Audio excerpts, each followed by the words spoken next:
bonjour à toutes et à tous. Le webinaire de ce jour donc, va porter sur Bordeaux, The Place to Be. Notre idée à Louise et à moi-même, hein, c'est de vous présenter cette ville pour vous donner envie aussi bien d'y déposer vos valises pour un court séjour, ça peut être un week-end, ça peut être des vacances, ou de venir vous y installer de manière durable. Donc on va vous dérouler les divers avantages de cette magnifique ville. Donc, pour commencer, simplement, nous allons nous présenter. Pour ma part, je suis consultante RH formatrice dans un organisme de formation sur Bordeaux et je suis pas du tout originaire de la région. Je suis arrivée ici il y a maintenant une dizaine d'années. Je suis complètement tombée amoureuse de cette ville. Bonjour à tous, donc moi je suis Louise Delacoste, je suis responsable communication dans un cabinet de conseil RH situé à Bordeaux et je suis tombée amoureuse de cette ville il y a 3 ans, donc un petit peu moins longtemps que Nadège, mais ça explique bien pourquoi aujourd'hui nous vous proposons un webinaire sur la ville de Bordeaux. Pour commencer, on va essayer de vous faire voyager et déjà à chaud, que vous puissiez nous dire en un mot que vous évoque la ville de Bordeaux. Donc pour cela, je vais vous proposer un tableau blanc donc, sur lequel vous allez pouvoir écrire les mots qui vous passent à l'esprit. Allez-y, je vous laisse commencer. Faites place à votre imagination. Le vin, premier mot qui ressort. Le vin aussi. J'en profite pour expliquer à Sylvie qui vient de nous rejoindre. Bienvenue au webinaire sur Bordeaux organisé par Nadège et moi-même. On propose un petit tableau blanc pour commencer. Donc, n'hésite pas à écrire sur le tableau blanc en un mot qu'évoque pour toi la ville de Bordeaux.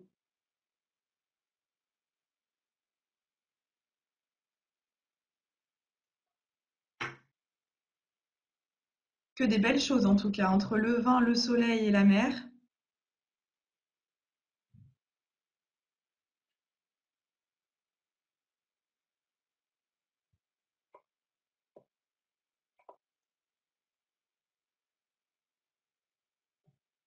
Catherine nous parle certainement d'une expérience personnelle qu'elle a vécue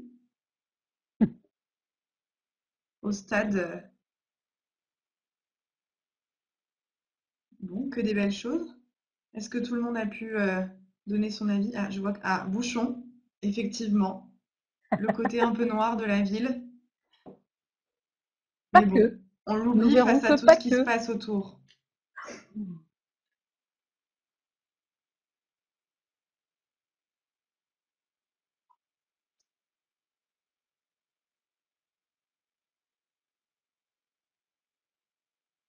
Je vois que Catherine est en train d'écrire. Ville difficile à traverser quand on vient du nord vers le sud. Effectivement, Bordeaux est un peu bouchonné, mais bon, comme on peut le voir, il y a beaucoup d'avantages. Le vin, le miroir d'eau, l'océan, le soleil. Donc bon, super. Merci en tout cas pour cette première participation. Alors, on va poursuivre, mais on va continuer à vous solliciter un petit peu. Donc, on va commencer par un jeu. On va vous proposer 5 images et à chaque fois qu'il y a une image qui apparaît, on vous laisse écrire sur l'image directement, hein, comme le même principe du tableau blanc. Qu'est-ce que ça vous évoque en relation avec la ville de Bordeaux? Donc, on va commencer. En quoi cette première image, qu'est-ce que ça vous évoque? Qu'est-ce qu'elle vous évoque, notamment par rapport à cette ville, à la belle endormie?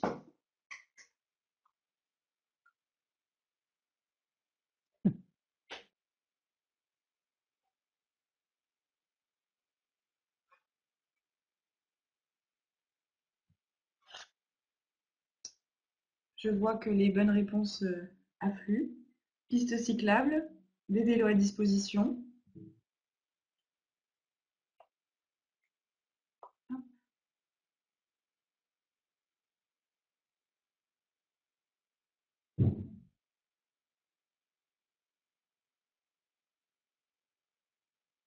pratique et efficace pour se déplacer, effectivement.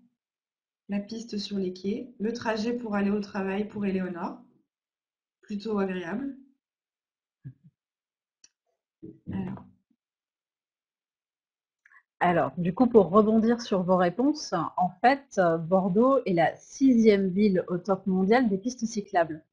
Donc c'est vrai que ça, c'est quelque chose que j'ai pu découvrir lorsqu'on a préparé ce webinaire. En fait, si on prend le top mondial, on va trouver en tête une ville plutôt connue pour ses pistes cyclables. On va parler de Copenhague, d'Utrecht, d'Amsterdam également. Plutôt dans les pays européens, mais les pays du Nord. On va trouver Strasbourg en 4e et Bordeaux en 6e.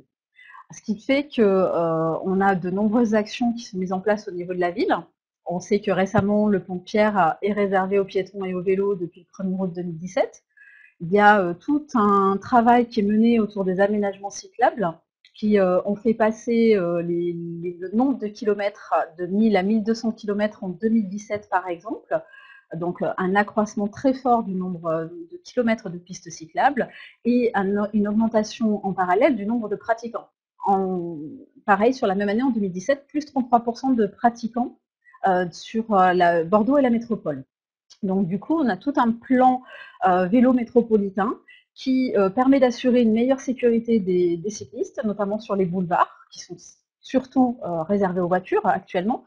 Donc dans l'idée, là encore, de préserver ce mode de déplacement. Les maisons de la vélo, les maisons du vélo pardon, à Bordeaux, qui permettent de prêter des vélos aux personnes pour un déplacement à moindre coût. Et donc toute cette dimension de prêt gratuit de vélo ou de vécube, comme on a pu le voir. donc, une deuxième photo, allez-y. Qu'est-ce que ça vous évoque par rapport à la ville de Bordeaux?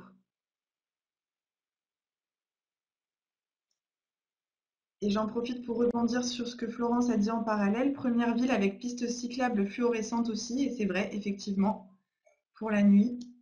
Très bonne information supplémentaire.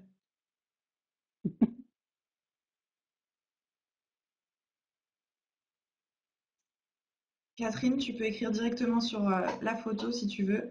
Je vois que tu écris carton de vin dans le chat. Les Parisiens qui débarquent, déménagement. Ginkgo, pour ceux qui ne connaissent pas, c'est un quartier assez récent sur Bordeaux.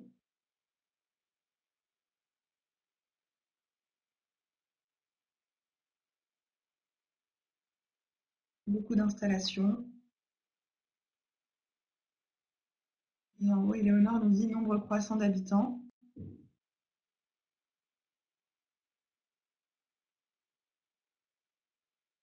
Catherine nous dit plateforme de livraison.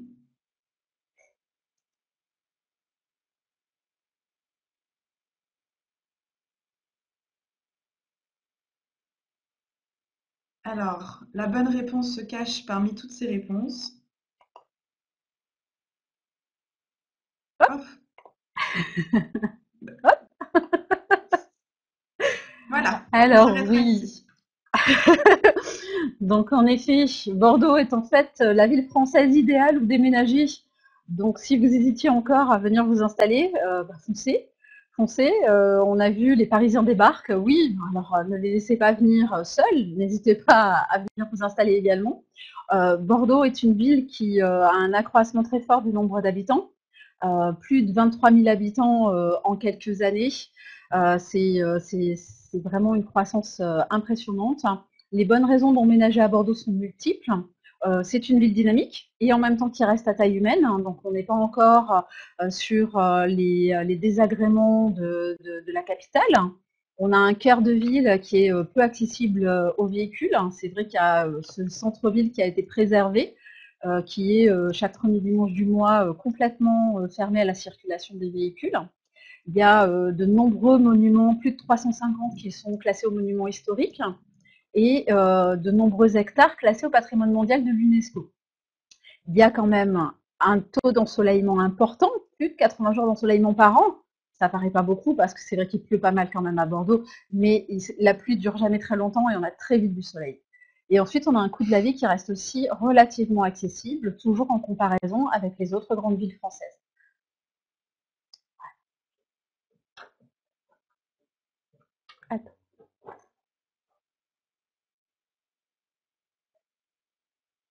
Alors, troisième image, à quoi cela fait référence selon vous?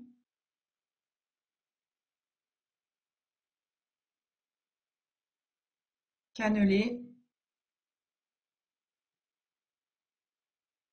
La réponse a l'air unanime. Ils trichent, ils ont vu la diapo suivante. Et oui, ça m'a échappé. C'était pour vous aider. C'est pour voir si vous suiviez.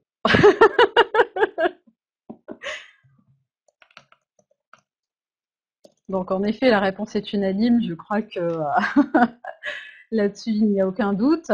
Vous aviez sous les yeux les ingrédients qui participent à la constitution du cannelé. Alors le cannelé, c'est tout un grand débat. Je ne participerai pas à ce débat. C'est un peu comme la chocolatine et le pain au chocolat. Bah, le cannelé, c'est un N, deux N. Très difficile de savoir. Donc, j'ai mis les deux écritures. Comme ça, chacun de vous choisira. Ce qu'il faut savoir, c'est que le cannelé provient du gascon, qui est une langue qui a été parlée à Bordeaux jusqu'au 19e siècle. À l'origine, il semblerait qu'il n'y avait qu'un N. Donc voilà, je penche un peu la balance vers l'orthographe avec un seul N. Il faut savoir que ce sont des religieuses qui préparaient, qui fabriquaient ce gâteau en récupérant en fait sur le porc différents ingrédients. Le blé qui pouvait être tombé de sacs éventrés sur le porc, des jaunes d'œufs qui étaient utilisés à l'époque avec non des jaunes d'œufs et des blancs montés en neige pardon qui étaient utilisés à l'époque par rapport à la filtration du vin. Et donc du coup, elles ont mélangé ces différents ingrédients auxquels elles ont rajouté le rhum venu des îles, puisqu'il ne faut pas oublier le passé historique un peu chargé de Bordeaux, et également la vanille. Alors du coup, comme c'était des religieuses, elles faisaient ces petits gâteaux dans l'idée de les vendre et de récupérer de l'argent pour les pauvres. Ensuite, ces religieuses ont été chassées du couvent, mais la recette a perduré, notamment dans la bourgeoisie bordelaise.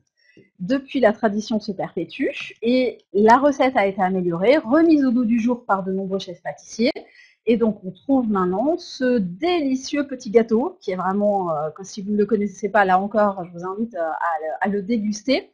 Un petit gâteau au cœur tendre avec une croûte croustillante et caramélisée. Donc, le contraste entre les deux saveurs est vraiment super agréable et qu'on fait cuire dans un petit moule en cuivre. Donc, du coup, ça vous en trouverez dans toutes les bonnes pâtisseries bordelaises.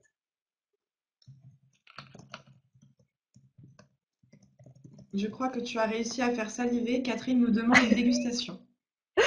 Je suis désolée, on n'a même pas de petits échantillons à proposer pour pouvoir faire déguster. Il y a eu le café tout à l'heure, on salivait sur le café, maintenant c'est les petits cannelés qui vont bien avec. Alors, une nouvelle photo, peut-être un peu moins alléchante. Allez-y.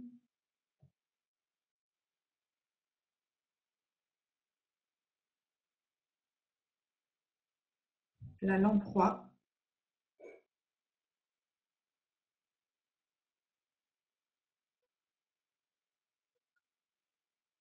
Ah oui.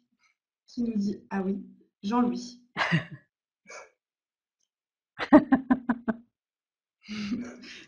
Effectivement, ce n'est pas forcément très alléchant comme ça, mais c'était pour vous faire un petit piège.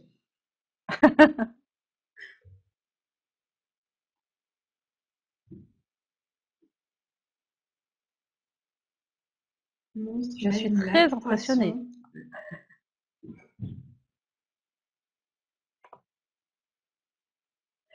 Eh bien, vous êtes vraiment très très doués parce que moi j'avoue que la première fois que j'ai vu cette tête avec toutes ses dents, j'avais aucune idée que la lamproie ça pouvait ressembler à ça. Je savais que c'était potentiellement la morphologie identique à celle d'une anguille. On a cette idée voilà d'un corps proche de l'anguille, mais alors faut pas que la lamproie ouvre la bouche, on dirait un monstre. Donc bon, malgré tout, c'est une spécialité bordelaise il se trouve que la lamproie est comestible et consommée depuis l'Antiquité, donc c'est quelque chose qui perdure dans le temps. La lamproie telle qu'on la connaît aujourd'hui, il faut savoir que c'est alors je vais dire un poisson, j'espère ne pas dire de bêtises, qui est apparu il y a environ 300 millions d'années. Donc on est sur un poisson qui perdure comme ça au fil des siècles et qui finit dans les assiettes. Donc la lamproie naît en rivière, ensuite elle grandit pendant 5 ans dans la mer, et elle revient, un petit peu comme les saumons, elle revient pondre au niveau elle remonte les estuaires entre février et mars. Et une fois qu'elle a pondu, très souvent, elle va mourir. Donc la pêche va souvent se faire à cette période-là. Donc cette lamproie à la bordelaise, très, comme on peut le voir sur la photo, ou en tout cas on peut le deviner, est en fait préparée avec du vin rouge, du vin bordelais, du vin de Bordeaux. Et c'est également un mets qui peut se déguster sur toute la partie atlantique, aussi bien jusqu'en Espagne, voire jusqu'au Portugal.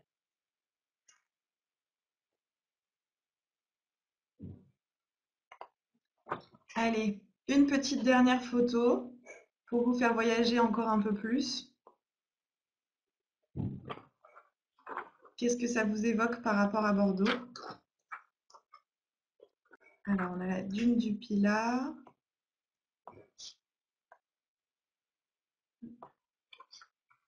Mes tongs. Donc, les vacances potentiellement pour Jean-Louis. Les plages, la dune du Pilat, Arcachon, les plages, l'été, les plages, Arcachon, l'océan.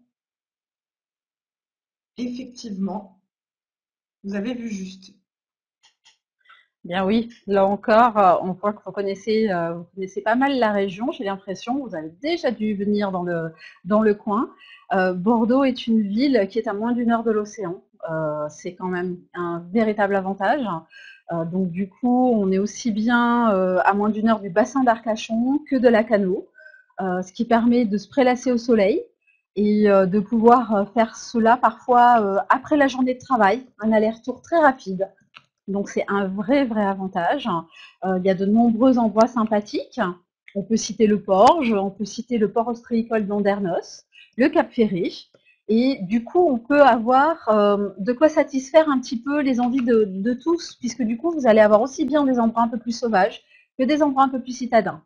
Et puis, bien entendu, cette fameuse dune du Pilat, qui représente à la fois 60 millions de mètres cubes de sable, et 100 à 115 mètres de hauteur selon les années, puisqu'on sait bien que la dune avance, la dune recule en fonction des tempêtes, des différentes intempéries. Cette dune est vivante et va avoir une hauteur un petit peu flexible suivant les années.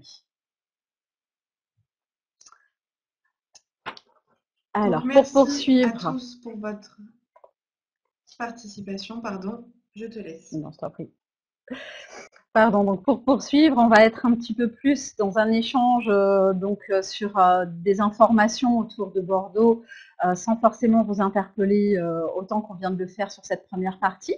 Donc, ce que je vous dirais, c'est que Bordeaux, c'est aussi une ville d'architecture. On peut à la fois observer sur la première partie de l'image, sur le haut, les portes de Bordeaux notamment. C'est vrai que Bordeaux est une ancienne ville fortifiée qui comptait un grand nombre de portes médiévales qui ont pour la plupart été détruites.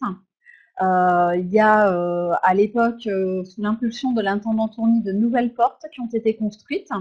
Et donc, on va retrouver des portes telles que la porte d'Aquitaine, la porte de Bourgogne, la porte d'Igeau, la porte de la Monnaie. On vous a également mis sur la photo la grosse cloche et la porte Caillot, qui sont des vestiges un peu plus anciens du XIIIe et du XVe siècle. Donc ça, c'est quand même un patrimoine assez phénoménal. Et en parallèle, on va observer à la fois le mélange de l'ancien et la modernité avec le miroir d'eau, la magnifique photo qu'a choisie Louise, où là, on se retrouve sur la place de la Bourse, qui est une place historique, et qui est une place qui fait partie des plus photographiées de la ville par les touristes venus du monde entier. Elle est vraiment emblématique de Bordeaux. On a sur cette place la fontaine des Trois Grâces, qui a remplacé à une époque la statue équestre du roi, qui elle-même avait été remplacée par la statue de Napoléon. Donc j'avoue que je préfère maintenant la fontaine des Trois Grâces, que je trouve particulièrement ravissante. Et cette place de la Bourse connaît un nouveau succès, un regain d'intérêt avec la construction de ce miroir d'eau qui est dû au paysagiste Michel Courajou et qui du coup, après 3 siècles de visiteurs du monde entier qui venaient voir la place de la Bourse, maintenant c'est le miroir d'eau qui vole la vedette. Et on se retrouve donc du coup avec cette architecture, un mélange ancien-moderne. Et si on aurait également pu vous parler, par exemple, en parlant d'architecture moderne, de la construction du pont Jacques Chaban-Delmas, qui est également un pont levant fantastique, bijou d'architecture et de technologie.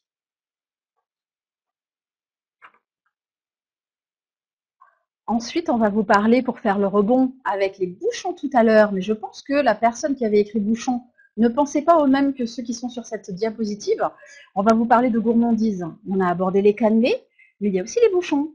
Les bouchons, c'est une recette typiquement bordelaise. C'est un petit bonbon qui est plutôt sympathique à goûter. Si vous ne connaissez pas, je vous invite également à les goûter. On peut parler des macarons. On peut également parler des dunes blanches, du Cap Ferré, des puits d'amour, de la maison Seguin et du cacolac. Et là, je suis sûre que suivant les générations, il y a de nombreuses personnes parmi nous qui se disent ah oui, le cacolac, c'est bordelais. Eh bien oui, moi je ne le savais pas avant d'arriver ici. Et du côté salé, on va découvrir à nouveau tout ce qui va être la lamproie, les huîtres bien sûr du bassin d'Arcachon, le caviar de l'estuaire girondin, l'agneau de Pauillac par exemple.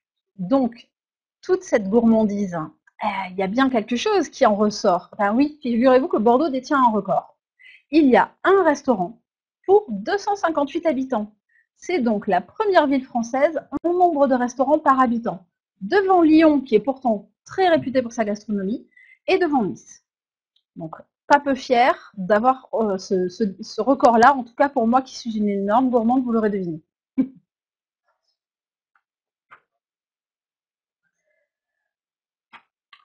Mais, bien entendu, au tout début, quand on vous a demandé à quoi vous avez pensé Bordeaux, c'est étrange. Beaucoup d'entre vous ont répondu le vin. Bien oui, parce que la gourmandise sans le vin, ça n'a pas lieu d'être. Donc du coup, la vigne est présente dans la région de Bordeaux depuis l'Antiquité. La création d'un vignoble fut favorisée à l'époque par la relative facilité à commercer avec ce qu'on appelait la Bretagne. Pas notre Bretagne actuelle, mais l'Angleterre.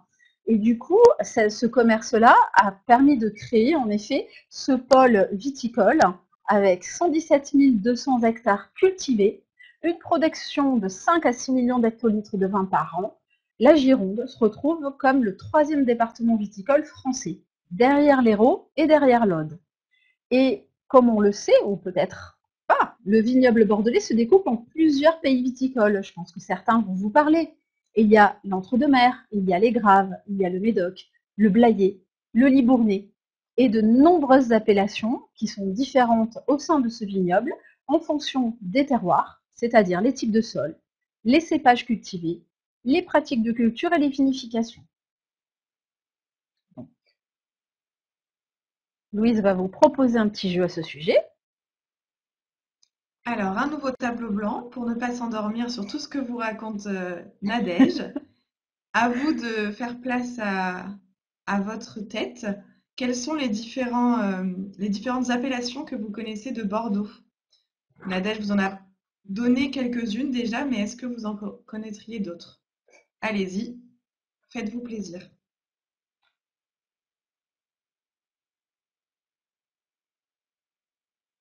On a les Graves, Saint-Julien, Saint-Émilion, Pomerol, Pessac-Léognan,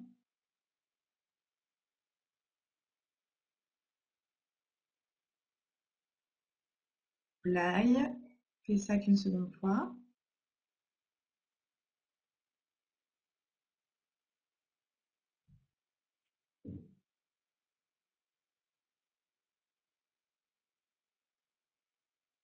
Personne ne pense au sauterne?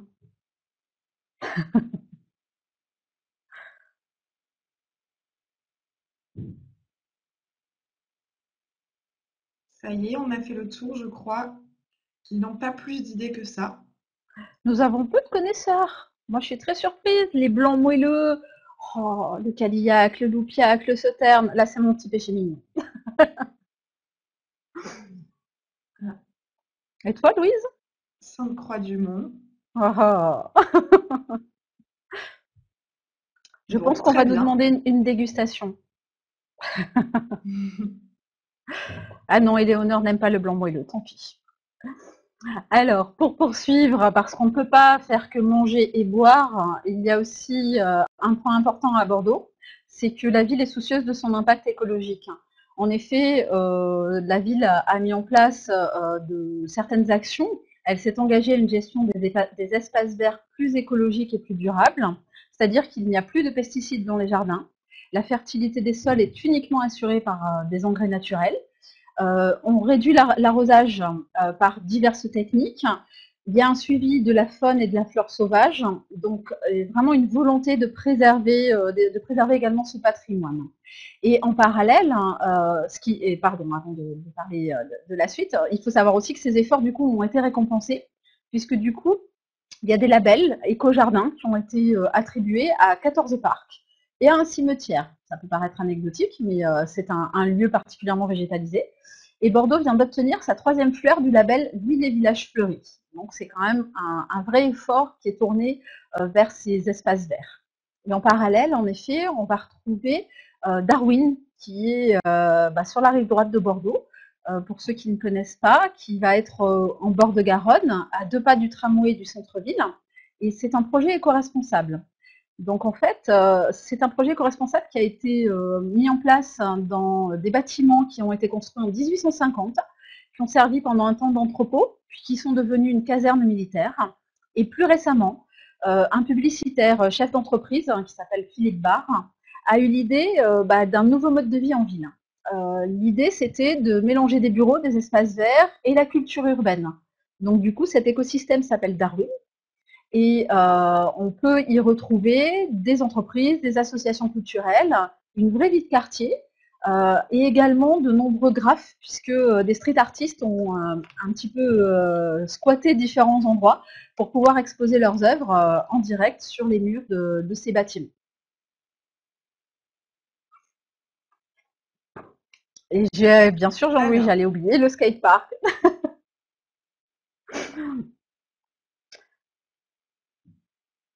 alors, avant de continuer, que Nadège continue à vous présenter Bordeaux, un dernier petit sondage, savoir si vous connaissez vraiment Bordeaux.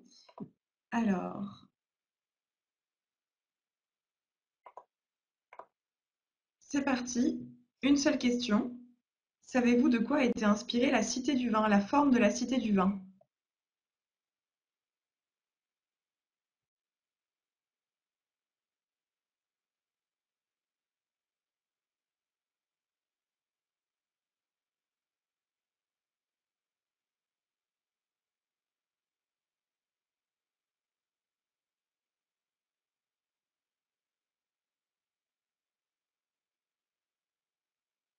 On a eu quelques réponses.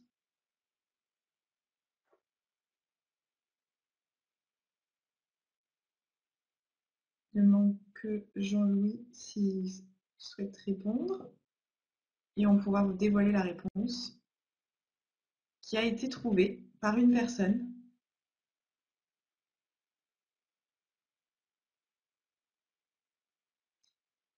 Alors, la forme de la Cité du Vin a effectivement été inspirée d'une carafe à vin.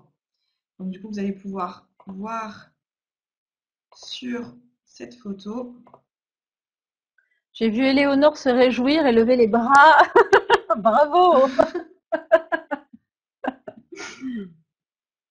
Il est vrai que la réponse de Jean-Louis, je l'avais aussi entendue, potentiellement, que c'était quand on fait tourner dans un verre le vin, ça donnait comme ça un mouvement qui pouvait ressembler aussi à la cité du vin. On peut accorder un demi-point à Jean-Louis peut-être. Un demi-cannelé. Alors, en effet, Bordeaux, c'est aussi une ville de culture. On a parlé tout à l'heure de l'architecture, mais on peut aussi aller chercher la culture ailleurs que simplement en se promenant dans Bordeaux et en allant dans des lieux dédiés à cet espace. Donc, je vais vous parler par exemple du Muséum de Bordeaux. Il faut savoir que le Muséum de Bordeaux, on en entend beaucoup parler en ce moment parce qu'il a été fermé pendant 11 ans. Et c'était autrefois le musée d'histoire naturelle de Bordeaux. Il vient de réouvrir ses portes en mars. Et il y a quand même eu 16 millions d'euros dépensés pour les rénovations. Donc, a priori, un beau bâtiment à aller visiter, à aller découvrir pour tous ceux qui, comme moi, sont arrivés il y a une dizaine d'années ou moins, parce que nous ne connaissons pas ce lieu. Et il se compose de 3492 précisément espèces qui vont des plus classiques aux plus farfelus, comme les moutons à 2 têtes. Je ne savais pas qu'il existait des moutons à 2 têtes. Donc du coup, une visite qui doit être assez sympathique à réaliser avec des enfants notamment. En parallèle, on a également donc abordé l'idée de la Cité du Vin. La Cité du Vin, c'est un lieu qui est unique, qui a ouvert ses portes récemment, c'était le 1er juin 2016, donc il y a 3 ans et un peu plus. Et du coup, vous avez à la fois une visite digitale qui va mettre au goût du jour les nouvelles technologies avec de très nombreux écrans à disposition des visiteurs pour découvrir à la fois l'histoire du vin, ses spécificités, mais également pouvoir déguster un verre de vin. Et cela tout en haut de la cité, puisqu'en fait, il est possible de monter tout en haut de la cité et d'avoir une vue à 360 degrés sur Bordeaux. Donc là, j'avoue que je ne l'ai toujours pas fait et que ça doit être vraiment magnifique vu le positionnement de cette cité du vin qui ouvre un panorama assez incroyable. On peut également amener d'autres lieux culturels. Hein. Vous avez l'image de la base sous-marine, par exemple, où vous allez trouver de nombreuses expositions. Et également des sites un petit peu plus, je parlais tout à l'heure du street art, mais c'est vrai que Bordeaux a de nombreux petits spots comme ça dans la ville, avec des street art tours dans différents quartiers, les quartiers Belsier, Saint-Nicolas, les bassins à flot, la patinoire Mériadec, qui a une très belle fresque sur ses murs, et Darwin, comme on en a parlé. Voilà.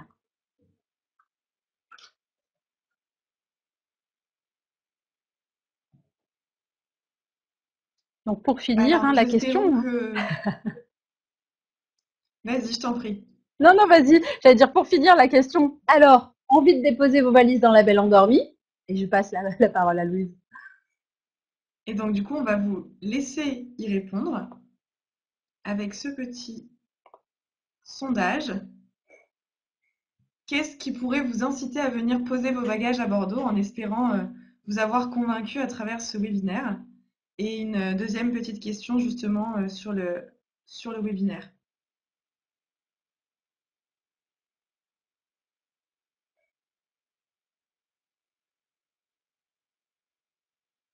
Eh bien, ça évolue encore, mais bizarrement, la gastronomie ne se place pas en premier. En effet, On a la culture, les bonnes bouteilles, hein, quand même, la proximité avec l'océan, les pistes cyclables, et la gastronomie est dernière. vous n'êtes pas si gourmand que cela, mais c'est bien. Je pense que la proximité avec l'océan, c'est l'approche de l'été qui vous fait dire ça. Hein.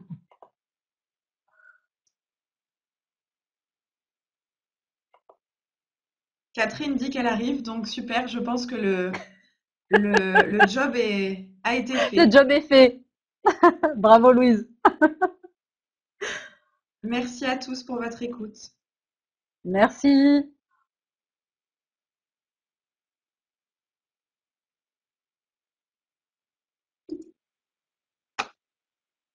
Bien, bravo. Merci. Donc, vous avez tenu parfaitement le timing, qui plus est. Écoutez, je vous laisse vous peut-être à chaud avoir une première réaction. Comment vous vous êtes senti? Louise, tu Nadège, vas, si j'y tu veux vais. commencer. Ok. Euh, moi, j'ai adoré, j'adore ce genre d'exercice. Je trouve ça toujours très stimulant de partager avec Louise, que je ne connaissais pas. Cette, on a choisi ce thème en fait en se disant qu'on voulait quelque chose de léger parce qu'on passait en dernier et qu'on voulait surtout pas que tout le monde soit endormi. Et on s'est très bien entendu, on s'est très bien retrouvé sur le sujet. On a réparti les rôles, on voulait essayer d'équilibrer les choses, de rendre l'interaction la plus vivante possible, aussi bien pour nous que pour vous. Et franchement, moi, j'ai adoré. Je sais quoi dire de plus. Ça s'est senti. Louise? Bah écoutez, moi très bonne expérience aussi. Je pense qu'on a eu la bonne idée de se répartir les tâches et que une personne soit focalisée sur la présentation et que moi j'étais plus sur le côté les jeux et l'interaction sur le chat. Comme ça, on n'a rien loupé de ce qui s'est dit. Et c'était hyper fluide pour moi. Enfin, j'ai pas senti de problème. Effectivement, le fait d'être à côté pour organiser un webinaire, c'est mieux parce qu'effectivement, des fois, il y a des petits calages qu'on pourrait ne pas avoir en direct, mais que entre nous si on était à côté. Donc ça, c'est juste du fait qu'on est en classe virtuelle tous ensemble. Mais sinon, je pense que ça fonctionne bien comme ça. Et c'était un plaisir de travailler avec Nadège. Merci. De même. Je confirme. Parmi les autres participants, des commentaires? Qu'est-ce que vous avez apprécié dans ce webinaire?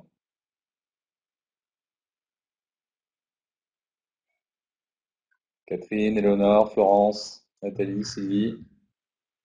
C'était très sympa. Elles nous ont fait voyager et ils nous ont amenés dans cette bonne ville de Bordeaux. Merci.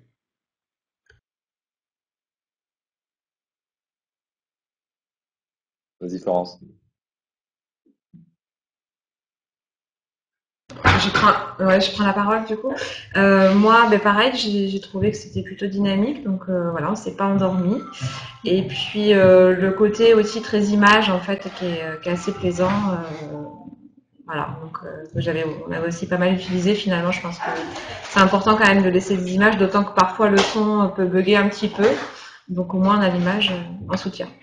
Voilà, donc très très belle prestation des filles. Bon travail. Merci. Merci en effet. D'autres commentaires?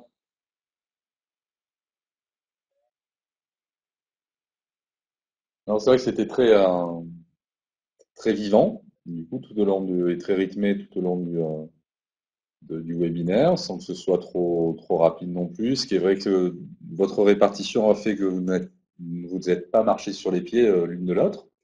Et que, comme l'a dit Louise, effectivement, moi j'étais impressionné par la réactivité à chaque fois de l'une ou de l'autre, ou au chat, aux interventions, aux commentaires, où on voyait que vous étiez focalisé aussi quand même, même en classe virtuelle, hein, sur les gestes des uns et des autres. Vous étiez attentive à ce qui se passait autour de vous, donc c'est vrai que c'était appréciable et c'est vrai que ça implique d'autant plus les participants dans le webinaire, hein. Vous avez, voilà, la présentation du départ était claire, rapide, concise. Ça suffisait largement. Les supports graphiques étaient pertinents et agréables aussi à l'œil. Toutes les interactions avec les tableaux blancs, non, c'était super. Bel exercice. Et moi, je vous ai senti particulièrement à l'aise. Donc, je pense que vous pouvez vous lancer sans hésiter dans de nouvelles expérimentations dans les différentes possibilités que vous pourriez envisager dans votre activité professionnelle et voire même postuler au service communication de la mairie de Bordeaux, hein. Il y a quelque chose à creuser, hein, là-dedans, hein. Merci, on va peut-être l'envisager.